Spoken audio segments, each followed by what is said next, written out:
Welcome back to of the record. Telugu రాష్ట్రాల్లో MLC ఎన్నికల సందడి మళ్లీ మొదలైంది. అధికార పార్టీ టికెట్ కోసం నేతలు పోటీ పడుతుంటే తెలంగాణలో ప్రతిపక్ష కాంగ్రెస్, టీడీపీ పార్టీల్లో ఇంకా చడి చప్పుడు లేదు.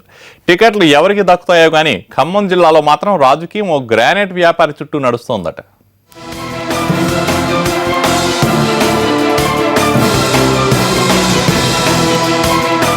ఖమ్మం జిల్లాలో ఎమ్మెల్సీ ఎన్నికల పాలిటిక్స్ ఓ గ్రానైట్ యజమాని చుట్టూ తిరుగుతున్నాయి. ఆయన్ని పోటీ చేయమని కాంగ్రెస్ పెద్దలు కోరుతుండగా అధికార పార్టీ నేతలు కూడా ఆయనే కావాలంటున్నారట. ఆయనే గాయత్రి రవి. వరంగల్ జిల్లాకు చెందిన వ్యక్తి అయినప్పటికీ ఖమ్మం జిల్లాలో గ్రానైట్ రంగంలో అంచులంచులుగా ఎదిగారీన. కాపు సామాజిక వర్గంలో కీలకంగా ఎదిగిన రవి కాంగ్రెస్ పార్టీకి చెందిన వ్యక్తి. టీపీసీసీ అధ్యక్షుడు ఉత్తమ్ కుమార్ రెడ్డికి అనుయాయుడిగా ప్రచారం ఉంది. అంతేకాదు ఏఐసీసీ నేత కుంతియాకు నమ్మిన బంటన్న పేరుంది. పార్లమెంట్లో అడుగు పెట్టాలన్నది రవి కోరికట. కానీ ఇప్పుడే ఎమ్మెల్సీ ఎన్నికలతో రాజకీయ రంగ ప్రవేశం చేయాలని కాంగ్రెస్ నేతలు ఒత్తిడి చేస్తున్నట్టు తెలుస్తోంది.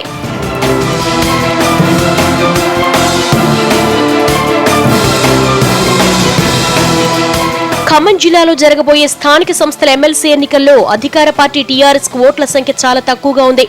కాంగ్రెస్, వామపక్షాలు, టీడీపీ కలిసి పోటీ చేస్తే అధికార పార్టీ ఓటమి ఖాయం. అందుకే టీఆర్ఎస్ వ్యతిరేక పార్టీలన్నీ కలిసి స్వతంత్ర అభ్యర్థిగా గాయత్రి రవిని బరిలోకి దించాలన్న ఆలోచనలో ఉన్నాయని సమాచారం. టీడీపీ నేత సండ్ర వెంకట వీరయ్య అయితే ఓ అడుగు ముందుకేసి గాయత్రి రవిపై ఒత్తిడి చేస్తున్నారట. కేవలం టీడీపీ నుంచి పోటీ చేస్తే గెలుపు అసాధ్యం కనుక అన్ని పార్టీల కూటమి పక్షాన పోటీ చేయించాలని సండ్ర ఆలోచిస్తున్నారట. టీఆర్ఎస్ కు చెక్ పెట్టాలని భావిస్తున్న ఇంకొందరు టీడీపీ నేతల అభిప్రాయం కూడా ఇలాగే ఉందంటున్నారు. మరోవైపు కాంగ్రెస్ నేతలు కూడా రవిపై అదే స్థాయిలో ఒత్తిడి తీసుకొస్తున్నారని సమాచారం.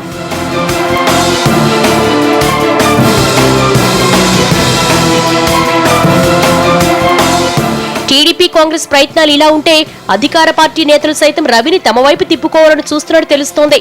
అన్ని పార్టీల నుంచి ఆఫర్ వస్తున్నా రవి మాత్రం తాను ఎమ్మెల్సీ ఎన్నికల్లో పోటీ చేయనని, భవిష్యత్తులో పార్లమెంట్ ఎన్నికలకే ఆసక్తిగా ఉన్నారని చెబుతున్నట్టు తెలుస్తోంది.